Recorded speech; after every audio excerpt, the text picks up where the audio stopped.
আমার এই 4 ফুটের অ্যাকোরিয়ামটাকে কীভাবে জল চেঞ্জ করি, দেন কীভাবে সব কিছু করি, চলুন আপনার সাথে আমি সব কিছু শেয়ার করব। দেখতে থাকুন ভিডিওটা।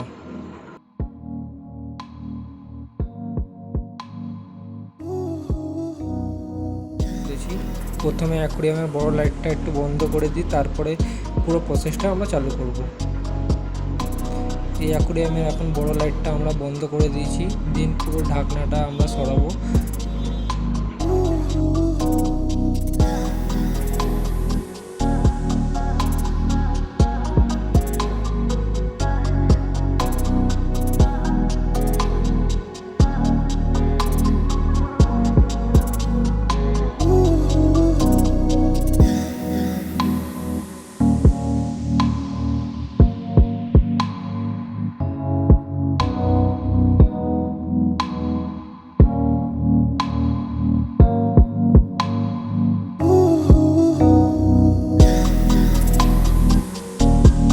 আপনাদের কাছে যদি কোনো স্ক্রাবার বা কোনো স্পঞ্জ টাইপের কিছু থাকে, তাহলে ওইটা নিয়ে গ্লাসের মধ্যে দেখবেন যত অ্যালগিগুলো আছে, এই অ্যালগিগুলো আস্তে আস্তে পুরো অ্যালগিগুলো ক্লিন করতে থাকুন।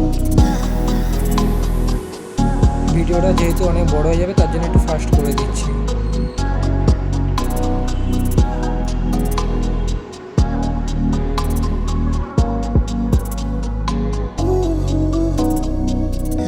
আমি এখন পাইপের মাধ্যমে অ্যাকোরিয়ামের জলটা বের করব। এমন না যে অনেকজন কী করে পুরো জলটাই ড্রেন করে দেয়, দেন আমরা ওটা করব না। 20 to 30% জল চেঞ্জ করব। আমি প্রত্যেক সপ্তাহে একবার করে জল চেঞ্জ করি, 20 to 30% করে। আপনারাও এইভাবে চেঞ্জ করতে পারেন, অনেকটা ভালো হবে মাছের জন্য। অ্যামোনিয়া লেভেলও স্পাইক করবে না, অনেকটাই ভালো হবে। আপনার অ্যাকোরিয়ামের জল যতই দেখতে পরিষ্কার লাগুক না কেন, আপনাকে সপ্তাহে একবার হলেও জল চেঞ্জ করতে হবে 20 to 30% করে।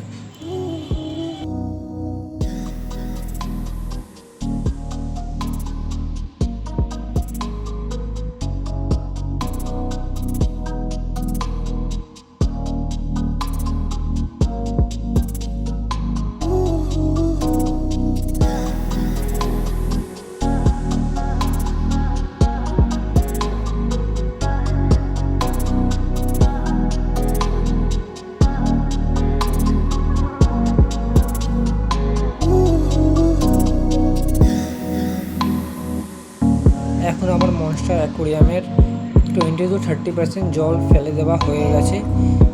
এরপরে আপনাকে দেখাচ্ছি আমি আমার এই 4 ফিটের অ্যাকোরিয়ামে যে ক্যানিস্টার ফিল্টারটা লাগানো রয়েছে, ওটার হচ্ছে এই পাইপটা, যে ছোটো পাইপটার মধ্যে জল বেরাচ্ছে, এটা হচ্ছে আউটলেট। দেন এই পাশে যে লম্বা পাইপটা রয়েছে, দেন ওইটা হচ্ছে আমার ইনলেট।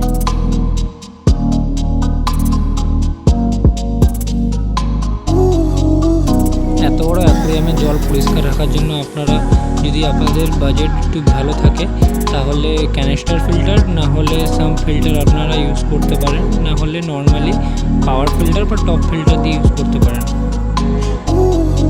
যতটা জল আমরা খালি করেছিলাম, অতটাই জল আবার পাইপ থেকে আমরা ভরে নিচ্ছি।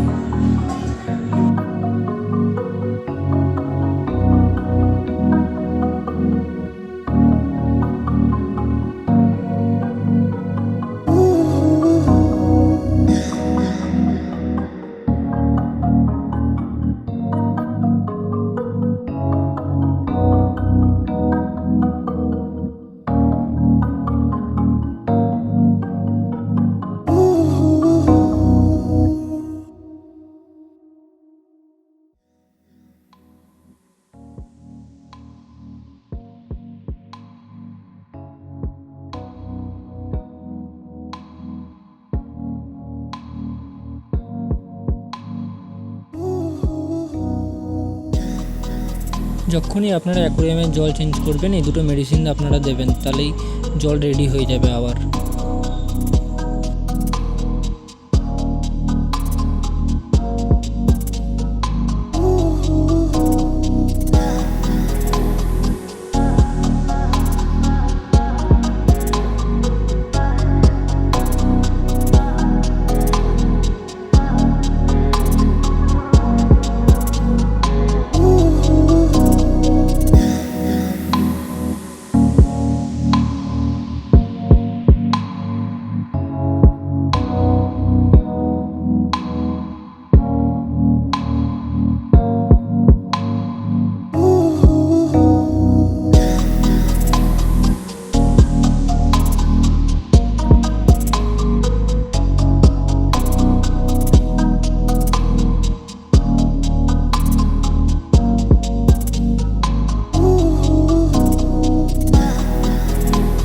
এরকমই আরও ভিডিও পাওয়ার জন্য লাইক অ্যান্ড সাবস্ক্রাইব করুন।